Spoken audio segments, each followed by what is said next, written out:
보통 사람들이 살아가면서 갖는 인생의 목적은 무엇일까요? 그것은 바로 이 세상에서 행복해지는 것입니다. 누구나 다 행복하게 살기를 원하기 때문에 행복해지기 위해서 열심히 살아가고 있는 것입니다. 우리 그리스도인들도 여기서 제외가 되지 않습니다. 우리도 이 세상을 살아가면서 내 자신이나 혹은 가족들이 또 행복해지기를 위해서 살아가고 있는 것입니다. 우리나라 헌법 10조에도 보니까 모든 국민은 행복을 추구할 권리를 가진다. 그래서 대한민국 백성으로 살아간다면 행복을 추구할 권리는 누구에게나 다 있는 것입니다. 그렇다면 도대체 행복이란 무엇일까요? 역사적으로 많은 학자들이 행복을 연구했는데 행복은 가에서 어디서 오는 것일까? 고대 그리스 사람들은 덕을 쌓아야 행복하다고 여겼기 때문에 개인적인 덕을 세우는 데 힘을 썼고요. 공리주의자 벤담 같은 사람은 모든 쾌락이 바로 행복이라고 말을 하기도 했습니다. 최근에 미국 하버드 대학의 심리학 교수인 탈빈 샤르의 행복론이 학생들에게 가장 인기를 끌고 있다고 그래요. 전 세계에서 모여든 똑똑한 학생들도 어떻게 하면 행복하게 살 수 있을까에 대해서 관심을 가지고 있는 것입니다. 보통 사람들이 생각하는 행복은 무엇일까요? 편안한 환경, 만족스러운 상태가 되는 거예요. 그러기 위해서는 이 세상에서 잘 살면 된다고 생각을 하는 것이죠. 그런데 여러분, 행복이라는 것은 돈이 많고 꼭 잘 산다고 해서 행복해지는 것은 아니라는 것입니다. 미국의 경우에는 과거 30년 동안에 국민 총생산액은 2배로 증가했지만 행복하다고 느끼는 인구수는 오히려 5% 감소하고 우울증 환자는 크게 증가를 했다는 것입니다. 우리 한국 사회는 어떨까요? 과거의 절대적인 빈곤에서 벗어나서 지금은 잘 사는 나라로 성장했지만 우리가 느끼는 행복 지수는 과연 늘어났느냐 하는 것입니다. 우리나라의 삶의 질이나 경제적으로는 놀랍게 발전했어요. 그래서 1인당 국내 총생산 지수가 세계에서 28위를 차지합니다. 잘 사는 나라가 된 거죠. 그런데 2020년도 행복 지수를 연구를 해보니까 61위라는 거예요. 그리고 이 순위가 점점점 떨어져 가고 있다는 거죠. 그래서 이 한국은 잘 사는 데에 비해서 불평등 수준이 높고 사회적인 신뢰도는 OECD 국가에서 최저를 기록하고 있어요. 그리고 주관적인 삶의 만족도가 낮을 뿐만 아니라 오랫동안 자살공화국 1위라는 오명을 씻어버리지 못하고 있다는 것입니다. 무엇을 말해요? 그만큼 살기가 각박하고 힘이 든다는 거예요. 그러니까 나라는 경제적으로 부흥을 하고 있는데 하루에 자살하는 사람이 거의 40여 명 가까운 사람들이 날마다 자살을 하고 있다는 것은 그만큼 행복하지 못하다는 거죠. 그래서 우리 모두는 전부 다 행복을 원하지만 세상에서 잘 산다고 해서 행복해지는 것은 아니라는 거예요. 내가 가질 것을 다 갖고 또 누릴 것을 누린다고 해서 꼭 행복해지는 것이 아니라는 것입니다. 진정한 행복은 어디서 오는가? 성경을 보면 인간을 창조하신 하나님 안에 있을 때 비로소 그 행복을 발견하게 된다는 것입니다. 사도 바울, 세상적으로 자랑할 것이 너무나 많은 사람이에요. 갖출 것은 다 갖춘 엘리트였어요. 어느 누구보다도 인정받고 열심을 내면서 자신의 인생을 살아온 사람이죠. 그런데 그가 예수 그리스도를 만나면서 인생의 최고의 가치가 바로 주님인 것을 알게 된 거예요. 인생의 최고가 무엇인지를 알게 되니까 나머지는 시시하게 되었다라고 그는 고백합니다. 빌립보서 3장 7절 8절. 그러나 무엇이든지 내게 유익하던 것을 내가 그리스도를 위하여 다 해로 여길 뿐더러 또한 모든 것을 해로 여김은 내 주 그리스도 예수를 아는 지식이 가장 고상하기 때문이라. 내가 그를 위하여 모든 것을 잃어버리고 배설물로 여김은 그리스도를 얻고 그랬어요. 그러니까 사도 바울은 자신에게 주어진 혈통, 이미 태어날 때부터 뛰어난 혈통을 가지고 있었고요. 그리고 개인적인 성취, 바리새인으로도 흠이 없고 사람들로부터 인정받고 탁월한 삶을 살았다라는 거죠. 그런데 자신에게 유익하던 것이 예수 그리스도를 만나고 나니까 해로 여기게 되었던 거예요. 이제는 이익으로 여겼던 것이, 인생의 전부라고 생각했던 것이 예수님 만나고 나니까 이제 손해처럼 여겨진 거죠. 왜 그럴까요? 주님을 만나고 인식의 변화가 찾아오게 된 거예요. 인생에서 무엇이 가장 중요한지를 그는 깨닫게 된 것입니다. 여러분, 인생이라는 것이 어떤 세상 속에 있는 것이 아니라는 것을 알고 있는 거예요. 오직 그리스도 안에 진정한 행복이 있다는 사실을 알았기 때문에 이 사도 바울의 삶을 보면 이제는 자기를 위한 삶이 아니고 오직 그리스도를 위한 삶으로 변화되는 모습들을 볼 수가 있는 것입니다. 그리스도를 위한 삶은 그건 무엇일까요? 첫 번째로 그리스도를 의지하고 그리스도와 연합된 삶을 사는 거예요. 이전에 사도 바울은 육체를 신뢰하는 삶을 살았어요. 이것은 다른 말로 얘기하자면 자기가 가지고 있는 자신의 공로, 의의를 의지했거든요. 그런데 예수를 만나고 나니까 오직 예수님만 의지하는 삶으로 바뀌게 되었다는 것이죠. 여러분, 유대 율법주의자들은 하나님의 언약의 외적인 표징인 할례를 행해야 된다. 율법을 행해야지 된다. 그래야 구원을 받는다고 주장하는 거죠. 그러나 육체를 신뢰하는 것으로는 구원받을 수가 없는 것입니다. 로마서 3장 20절 그러므로 율법의 행위로 그의 앞에 의롭다 하심을 얻을 육체가 없나니 율법으로는 죄를 깨달음이니라. 율법의 행위 가지고 의롭다 함을 받을 육체는 없는 거예요. 우리는 율법을 통해서 말씀을 통해서 죄를 깨닫게 되어진다는 거죠. 그러니까 자기가 아무리 열심히 율법을 지킨다고 할지라도 그것을 가지고 구원에 이르게 되는 것이 아니라는 거죠. 왜 사도 바울이 해로 여기게 되었다고 배설물로 여겼다고 이야기했을까요? 그전에는 구원을 위해서 자기의 어떤 공로라든지 자기의 의의가 최고고 그것을 통해서 구원이 이루어진다고 여겼는데 예수를 만나고 나니까 믿음에서 난 의의가 최고라는 사실을 알게 된 거죠. 그러니까 나머지 것들이 불필요하고 필요가 없는 것으로 여겨지게 되었다라고 고백하고 있는 거예요. 빌립보서 3장 9절입니다. 그 안에서 발견되려 함이니 내가 가진 의의는 율법에서 난 것이 아니요 오직 그리스도를 믿음으로 말미암은 것이니 곧 믿음으로 하나님께로부터 난 의라. 그래서 주님을 알고 주님 안에서 발견되고자 했던 거예요. 구원을 얻는 데 있어서 그 의의는 율법에서 난 것이 아니라는 거예요. 오직 그리스도를 믿는 믿음 안에서 난 것이다. 여러분, 우리가 이 성경 말씀을 잘 지켜가지고 천국 가는 것이 아니에요. 하나님은 내 편의 어떤 선행, 종교적인 열심, 이것에 의해서 우리의 구원을 결정하시지 않는다는 거예요. 우리는 불의하고 경건하지 못했어요.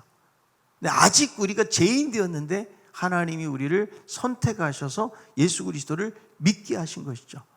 그래서 이 믿음이라는 통로를 통해서 구원을 받아들이게 하셨는데 우리의 구원이 내가 이룬 의가 아니고 그리스도를 통해서 오신 의이기 때문에 이거를 수동적인 의라고 그러는 거예요. 내가 만약에 내 공로와 의를 가지고 구원을 이루었다면 능동적인 의가 되겠죠. 내가 하는 거에 의해서 달려있으니까. 그런데 하나님이 주신 거예요. 우리가 수동적인 의. 그래서 구원은 행위가 아니고 은혜라고 이야기해주고 있는 거죠. 여러분, 구원에 대한 여러 가지 태도가 있는데요. 율법주의자들은 뭐예요? 율법을 지켜야지 구원받는다는 거예요. 거짓된 복음이거든요. 혼합주의도 있어요. 하나님의 은혜로 구원받는데 인간의 행위도 거기에 포함이 돼야 구원받는다는 거예요. 또 하나의 태도는 반율법주의예요. 이미 하나님의 은혜로 구원받았으니까 우리는 내 마음대로 살아도 된다. 전에 말했던 방종주의, 그죠? 반도덕주의, 이런 것들도 복음의 본질을 외면하고 있는 거예요. 자, 갈라디아서 2장 7절 8절입니다. 다른 복음은 없나니 다만 어떤 사람들이 너희를 교란하여 그리스도의 복음을 변하게 하려 함이라. 그러나 우리나 혹은 하늘로부터 온 천사라도 우리가 너에게 전한 복음 외에 다른 복음을 전하면 저주를 받을지어다. 그러니까 오직 우리들은 은혜로 구원받는 거예요. 내가 노력한 결과나 어떤 조건을 통해 가지고 구원 사건이 이루어지는 것이 아니라는 거예요. 자, 그렇다면 왜 율법주의자들은 자꾸 행위를 가지고 구원을 받으려고 애를 쓰고 있는 것일까?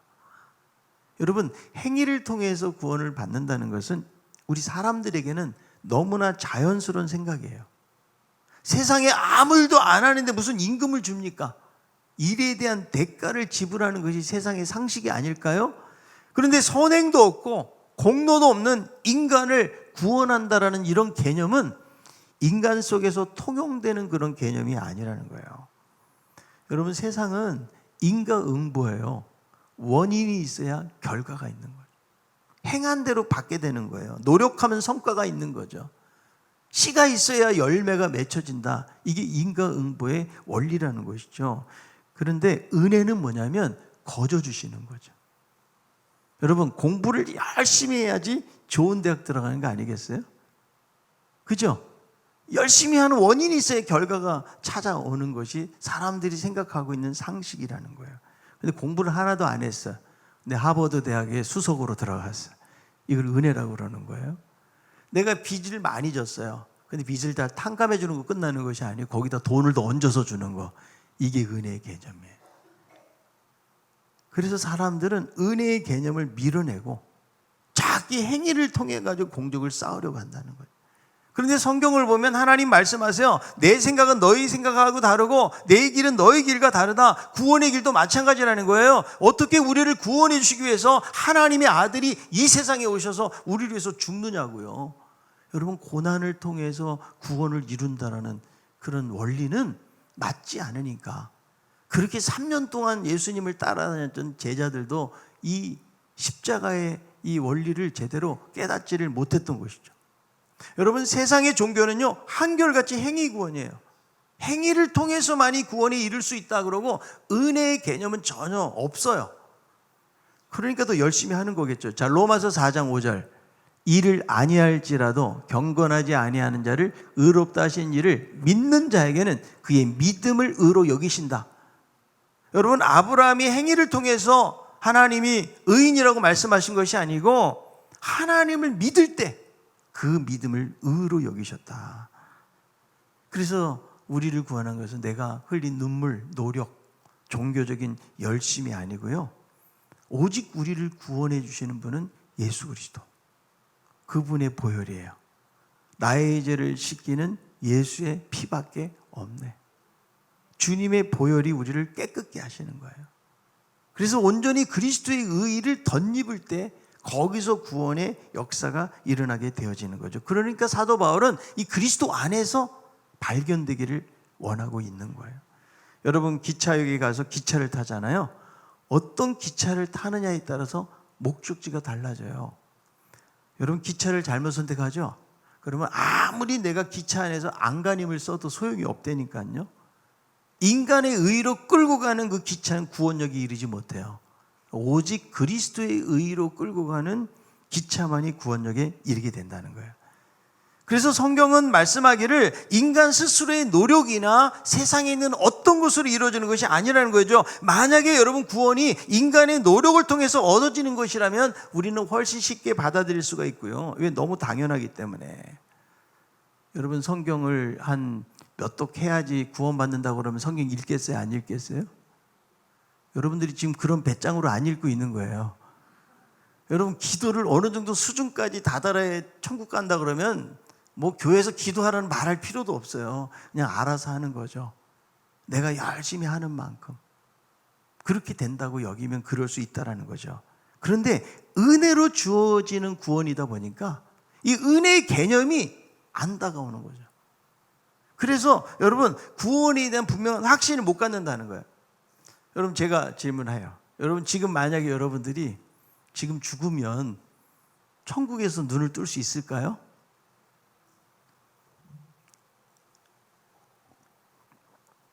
자, 여러분, 지금 죽었어요.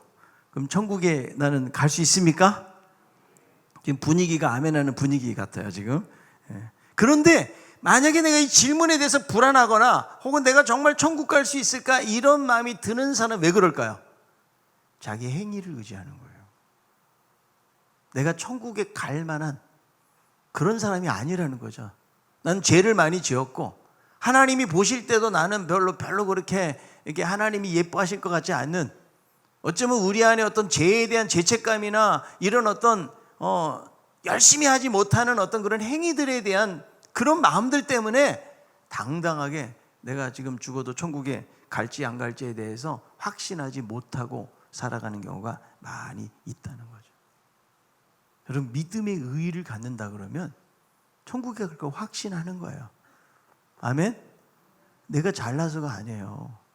제가 전도사 시절에 신대원 다닐 때 불교학을 배우는데 스님 출신의 이 교수님께서 기말고사를 내줬어요.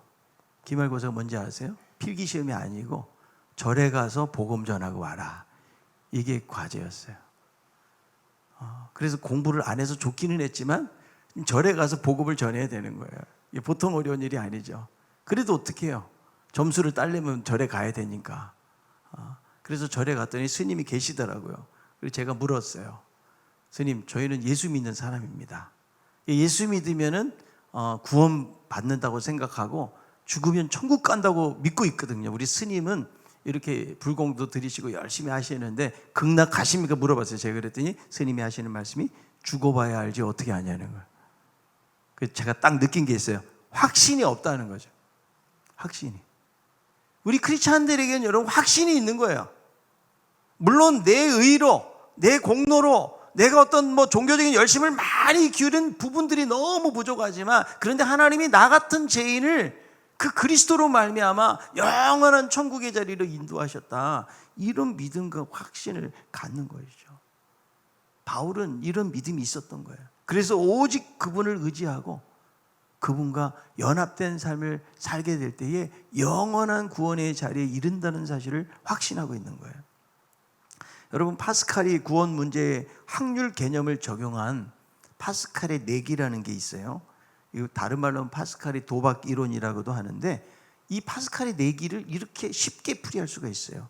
자, 크리스찬이 되기로 선택한 사람들이 손해볼 것이 과연 무엇인가? 설사 그가 죽어서 하나님도 없고 믿음이 헛된 것이라고 판명된다고 할지라도 그는 잃을 것이 없다. 사실상 그는 믿지 않는 친구들보다 행복하게 산 사람이다. 그러나 만약 하나님이 계시고 천국과 지옥이 있다면 믿지 않는 사람들은 모든 것을 잃게 될 것이다. 여러분, 내가 예수 믿어가지고 그러지 않겠지만 천국이 없고 하나님이 안 계셔도 손해볼 게 하나도 없다니까, 우리는요. 아멘? 예. 그런데 안 믿다가 천국과 지옥을 만난다 그러면 그건 영원한 멸망의 자리에 들어가게 된다고 성경은 말씀하는 거예요. 우리는 이미 예수 그리스도를 의지하고 이 믿음의 자리에 있는 거예요. 그래서 이 사도 바울은 율법에서부터 오는 그 의를 버리고 오직 그리스도로 말미암는 의를 붙잡고서 주님을 의지하고 있다는 것입니다. 자, 빌립보서 3장 10절이에요. 11절까지. 내가 그리스도와 그 부활의 권능과 그 고난의 참여함을 알고자 하여 그의 죽으심을 본받아 어떻게 해서든지 죽은 자 가운데서 부활에 이르려 하노니. 그러니까 그분을 알고 그분과 연합된 삶을 살게 될 때 무엇도 경험하게 되어지는 거예요? 죽음도 경험하지만 부활의 권능도 경험하게 되어진다는 거예요. 그러니까 사도 바울이 그전에는 자기의 율법의 의의를 의지하고 살았는데 어느 날 다메섹 도상에서 예수 그리스도를 만나면서 부활의 권능의 눈을 뜨게 된 거죠. 이전에는 자기를 얽어매고 있던 죄의 능력으로부터 벗어나지 못했어요. 그런데 부활의 주님을 만나고 나니까 이 모든 죄가 깨끗하게 용서함 받고 은혜로 구원받는 사실에 대해서 깊은 체험과 경험을 하게 된 거죠. 그래서 이 부활의 권능을 경험하고 나니까 어디까지 참여하기 원하는 거예요? 예수님의 고난에도 참여하기를 원한다는 거예요. 그러니까 여러분, 예수님이 그냥 갑자기 부활의 영광을 얻으신 것이 아니고 그분도 고난의 길을 걸어갔기 때문에. 여러분, 우리들도 예수 믿으면 부활의 영광만 경험하면 되지 무슨 고난을 당해야 되느냐 말할 수 있지만 성경은 그렇게 말하지 않는다는 거죠. 여러분, 영광을 경험할 사람은 고난도 경험해야 된다는 거예요. 자, 로마서 8장 17절입니다. 자녀이면 또한 상속자 곧 하나님의 상속자요 그리스도와 함께한 상속자니 우리가 그와 함께 영광을 받기 위하여 고난도 함께 받아야 할 것이니라. 그러니까 예수를 만나고 나니까 고난을 피하는 것이 아니에요. 복음과 함께 고난을 받으면서 주님을 따라가는 삶이 가장 가치 있는 삶으로 여기고 있다는 거예요. 여러분, 우리가 예수 믿잖아요. 고난은 필수 과목이에요. 고난 없이는 영광이 없어요. 주님의 십자가도 고난을 통해서 온 것이죠. 그래서 예수님은 제자들에게 뭐라고 말씀하세요? 나를 따라오거든 누구든지 자기 부인하고 자기 십자가를 지고 고난의 길을 따라올 것을 말씀하고 있는 거죠. 여러분, 부활의 영광을 누리기를 원하십니까?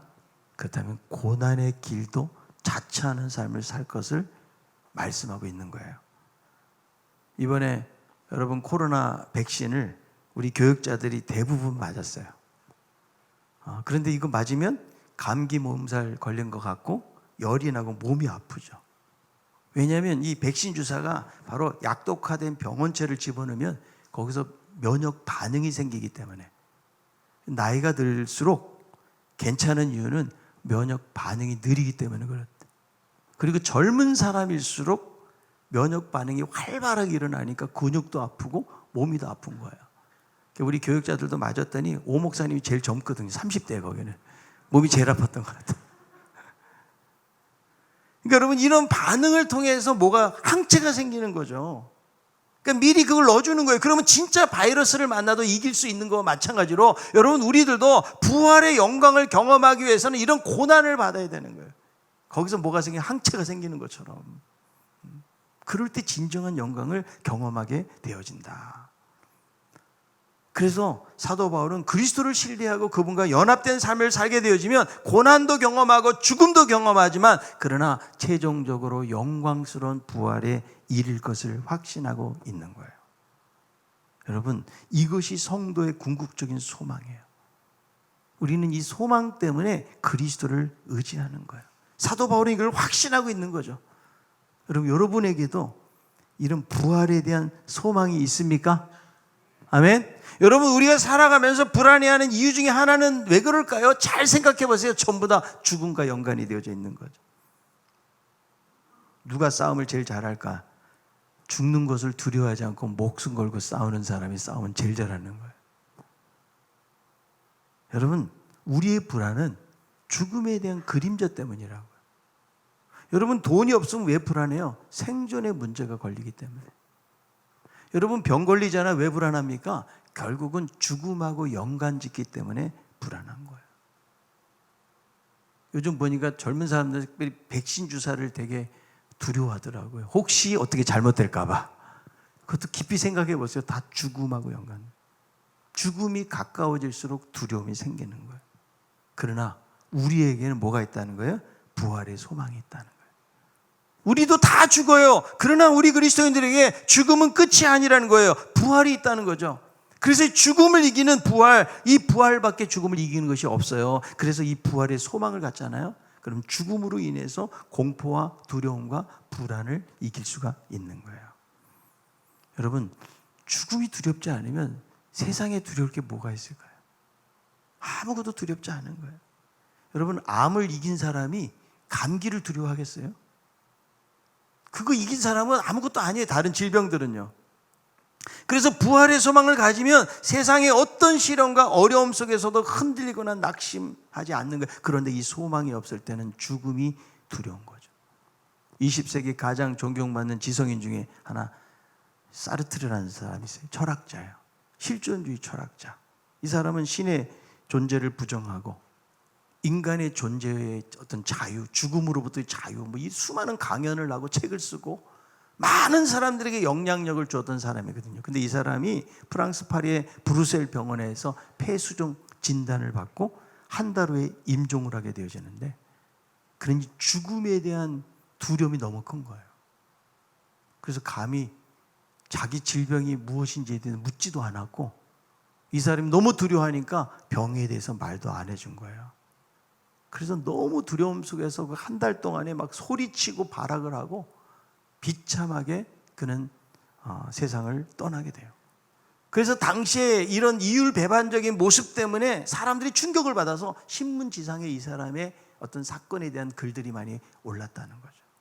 어느 한 신문의 독자가 기고를 했는데 이 사람은 왜 그런가? 돌아갈 본향이 없기 때문이라는 거예요.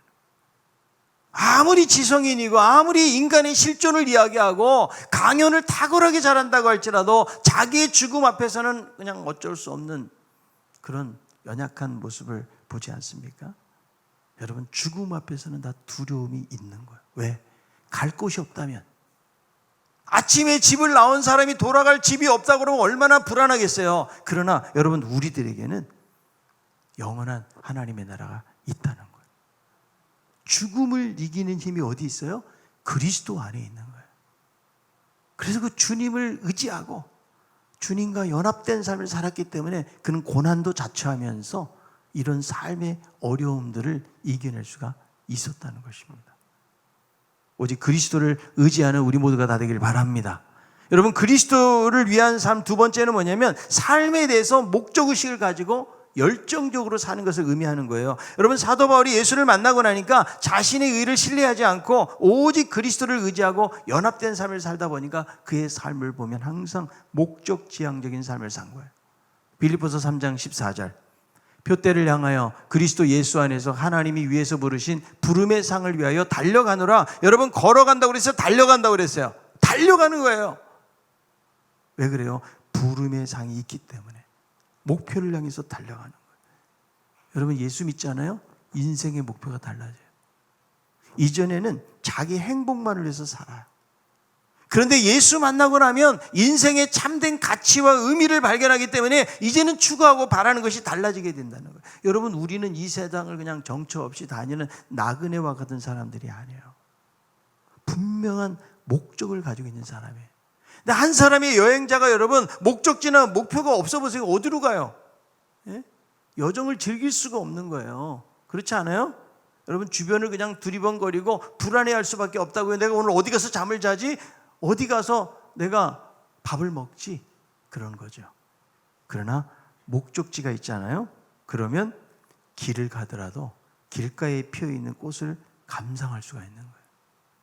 은퇴를 하면 행복감을 느끼지 못하는 이유가 무엇일까요? 목표가 없기 때문에 그렇다는 거예요. 직장 다닐 때는 그냥 하루빨리 은퇴만을 기다렸는데 막상 은퇴하고 나니까 뭐가 사라져요? 목표가 사라져요. 삶에 재미가 없고 우울하게 살아갈 수밖에 없다는 거예요. 그래서 여러분, 활기찬 삶을 살기 위해서는 은퇴 이후에 어떤 목표를 가지고 살아야 되는지를 생각을 해야 된다는 거예요. 메가더가 이런 말을 했어요. 단순히 오래 산다고 해서 늙는 것이 아니다. 사람들이 늙어가는 이유는 목적과 비전을 잃어버렸기 때문이다. 세월은 피부를 주름지게 할 뿐이지만 목적이 없는 무관심한 생활은 영혼을 주름지게 만든다. 현대인들은 목적 없는 산만함을 가지고 있는 거예요. 어떤 목적을 향해서 달려가는 것이 아니고 그저 회전판처럼 돌고 다람쥐 채바퀴 돌듯이 도는 생활을 계속하고 있는 것이죠. 그런데 여러분, 목적이 있고 초점이 있잖아요. 그 사람의 삶은 강력해지는 거예요. 여러분, 역사 속에서 큰일 이룬 사람들, 목적이 없는 사람은 없어요. 사도 바울이 어떻게 로마를 변화시킬 수가 있겠어요? 그건 죄수의 몸으로 갔어요. 그러나 그의 복음을 통해서 로마라는 나라가 변화가 되는 거 아니겠어요? 여러분, 그 비밀이 뭐예요? 그리스도께 초점을 두고 있다는 거예요. 예수님이 마르다에게 뭐라고 말씀하세요? 마르다야, 네가 많은 일로 염려하고 걱정하는구나. 너무나 부산한 거예요. 그러니까 열심히 사는 것이 중요한 것 같지만 그러나 무엇을 위해서 열심히 사느냐가 더 중요한 거예요. 우리는 바쁘게 살아가지만 정작 중요한 일이 아니고 중요하지 않은 일들 때문에 그렇게 열심히 살다 보니까 삶의 변화와 회복이 드러나지를 않는다는 거예요. 여러분, 애플을 창설한 스티브 잡스가 그 당시에 펩시콜라 최연소 사장이었던 존 스컬리에게 애플 회사로 좀 와달라고 이직을 부탁을 하거든요. 근데 마케팅의 기재로 불리운 이 존 스컬리는 그 당시에 난공불락으로 여겨졌던 코카콜라의 아성을 무너뜨렸어요. 펩시가 처음으로 초월을 한 거예요. 그래서 이 펩시 경영진들이 이 존 스컬리를 최고 경영자 위에 세우기 위해서 막 할 그때였어요. 그러니까 이 사람은 굉장한 봉급을 받고 안정과 명예를 누리는데 거기에 비해서 애플이라는 회사는 펩시에 비하면 그냥 구멍가게 수준 정도밖에 안 될 정도로 작은 기업이었거든요. 자꾸 부탁을 했지만 몇 번의 거절을 했는데 스티브 잡스의 이 말 한마디 이 사람이 마음을 바꿔요. 남은 인생을 설탕물이나 팔겠습니까? 아니면 세상을 바꾸겠습니까? 그러니까 무엇이 가치 있는 일인지를 깨달은 거죠. 그러니까 단순히 돈을 버는 것이 아니고 세상을 바꾸는 일이 더 가치 있고 의미 있다는 사실을 깨닫게 되었다는 거예요. 그래서 우리 그리스도인들도 단순히 여러분 행복만을 추구하는 사람들이 아니라는 거예요. 우리는 무엇을 먹고 입을까 인생이 아니에요. 하나님의 나라와 의를 구하는 인생으로 살아야 된다는 거예요. 사도 바울은 하나님의 부르심의 상이 무엇인지 알았기 때문에 그 자리에 머물러 있을 수가 없는 거예요. 분명한 목적의식을 가지고 지금 내가 다 이뤘다고 하는 것도 아니다. 나는 뒤의 것을 잊어버리고 오직 표대를 향해서 달려간다. 이런 고백을 하면서 적극적으로 달려가는 그의 모습을 보지 않습니까? 여러분, 우리들은 무엇을 위해서 그렇게 달려가고 있습니까? 돈 벌어가지고 이 땅에서 잘 되고 행복하기 위해서입니까? 나의 여러분 욕망과 꿈을 이루기 위해서 사는 것입니까? 우리는 단순히 여러분 생존을 위해서, 먹고 살기 위해서 이 세상 살아가는 사람들이 아니라는 거예요. 이것 자체가 우리 그리스도인들의 목적이 될 수 없다는 거예요. 왜냐하면 하나님이 우리들을 이 땅에 우연히 보내신 것이 아니기 때문에. 분명히 우리 한 사람 한 사람에 대한 놀라운 계획과 목적을 가지고 있는 거예요. 우리는 여러분 이 땅에서 그냥 이름이 남기기 위해서 이 땅에서 살아가는 거, 유산을 남기는 거, 그거는 여러분 작은 목표에 끝나는 거예요. 우리는 영생을 준비하기 위해서 이 땅에 보내지고 영원한 유산을 만들기 위해서 우리의 시간들을 활용해야 되는 거예요. 그래서 여러분 우리들은 세상에서는 내가 때로는 무명한 삶을 살지 몰라도 하나님 나라의 유명한 자가 되기를 위해서 우리는 기도해야 돼요. 여러분, 부자와 나사로 이야기 알잖아요. 둘 다 죽었어요. 그런데 운명이 완전히 바뀝니다. 부자는 화려하고 사치한 생활을 했어요. 근데 거지 나사로는 제대로 먹을 것도 없어가지고 그 상처난 데를 개들이 와서 핥을 정도로 비참한 삶을 살았거든요. 근데 그의 영혼은 바뀌어요. 부자는 여러분 살아봤자 이 땅에서 70년, 80년, 100년 사는 거예요. 그가 아무리 화려한 삶을 살았다 할지라도 그러나 영혼이 보장되지 않는 삶을 살았어요. 여러분 어떤 삶을 선택을 하시겠습니까? 우리는 여러분 영혼을 준비하는 삶을 살아가는 거예요. 이 땅이 다가 아니라고요. 여러분 우리의 인생을 돌아보면 정말 허무해요. 내가 어느 때 벌써 이렇게 나이 먹었는가. 여러분 나이가 들수록 세월이 빠르다고 느끼지 않습니까? 60살 60km, 70살 70km, 80살 80km로 간다고 그러잖아요. 왜 그럴까요? 우리 인간의 뇌라는 것이 똑같은 일을 반복하다 보면 뇌세포가 왕성할 때는요, 그거를 날마다 새롭게 기억을 한다는 거예요. 그런데 나이가 들수록 어떻게 되느냐, 점점 띄엄띄엄 기억을 하게 되는 거예요. 그러니까 새로운 일을 안 받아도 계속 반복되는 일에 대해서는 우리 뇌가 받아들이지 않다 보니까 그냥 성큼성큼 넘어가게 되니까 세월이 훨씬 더 빠르게 지나가는 것처럼 느낀다는 거예요. 여러분 우리의 삶이 정말 하나님이 우리에게 주신 목적에 맞춰져 있지 않으면 우리는 너무나 복잡하게 살고 초점이 없고 열정을 잃어버린 채 무기력하게 살아갈 수밖에 없어요. 사도 바울도 하나님을 위해서 열심히 산다고 그랬지만 그는 육체를 신뢰하는 삶을 살았는데 정말 그리스도 부활하신 주님을 만난 후에 그의 인생은 변화가 되었다는 거예요. 여러분 어떻게 우리 인생 달려갑니까? 내 자신의 행복을 위해서, 가족들을 위해서 열심히 돈 벌고 여러분 그것으로 우리의 인생을 다 보내기에는 하나님이 우리에게 주신 사명이 있잖아요. 그건 너무 근시안적인 거 아니겠어요, 여러분? 우리가 영혼을 준비하는 삶을 살아간다고 그러면 단순히 내가 이 땅에서 생존을 위해서만 고민하고 사는 것이 아니고 하나님의 나라와 의를 바라보고 여러분 더 넓은 스케일을 가지고 살아야 되지 않을까요? 그냥 나 열심히 살아서 무엇을 위해서 열심히 살았냐고요. 그냥 내 자신의 행복을 위해서 산 거는 안 믿는 사람들 다 그렇게 살아가는데 우리보다 더 열심히 사는 사람들이 세상에 너무나 많은데요. 여러분 영혼을 준비하는 삶을 사십시오. 내가 이대로 살다가 하나님 앞에 갔을 때 내가 무엇으로 평가를 받을까요? 세상의 성취와 성공으로 하나님 우리를 평가하실 것 같으세요? 이 땅에서는 무명해도요 하나님 나라 유명한 사람이 되어보세요. 내 자신만을 위해서 살면 아직도 어린아이 수준이에요. 이제는 좀 더 넓게 좀 바라봐야 되지 않아요? 하나님이 아브라함에게 네가 눈을 들어서 동서남북을 바라봐라. 네가 보이는 데까지, 네가 밟는 데까지 주겠다는 말씀이 뭐예요? 우리 눈이 열려 있어야죠. 딱 요것만 바라보고 가는 것만 가지고는 소박하고 그냥 일상의 삶을 살았을런지는 몰라도 하나님이 나에게 주신 그런 사명을 충분히 감당하는 삶이라고 말하기에는 너무나 부족한 것들이 많지 않을까요? 여러분 어르신들이고 야 내가 이 나이에 뭐 하겠어? 열심히 기도하세요. 하나님 나라를 바라보면서. 그게 여러분 하나님 나라 스케일 가지고 사는 거예요. 이웃들을 위해서 기도하고 내가 몸으로 못 움직이면 그거라도 하는 거예요. 여러분들이 물질이 있다면 그 물질을 가지고 세상에 좀 나누면서 사세요. 요즘 뭐 부지런히 벌어도 이제 집 사기도 힘들어요. 그런 세상을 우리가 살아가고 있지만, 그러나 우리는 세상에 있는 것으로 만족하는 삶으로 살아갈 것을 성경이 말씀하고 있는 것이 아니고요. 오직 그리스도를 위한 삶을 살게 되면 초점이 거기에 맞춰지니까 다른 것이 조금 부족해도, 그러나 그 안에서 진정한 행복을 경험하게 되어지는 거예요. 근데 하나님을 멀리하고 그리스도를 멀리하고 세상의 많은 것으로 채워보세요. 우리 안에는 더 허무하고요, 공허감만 더해지는 거예요. 인생의 분명한 목적, 이런 무엇인지 생각하세요.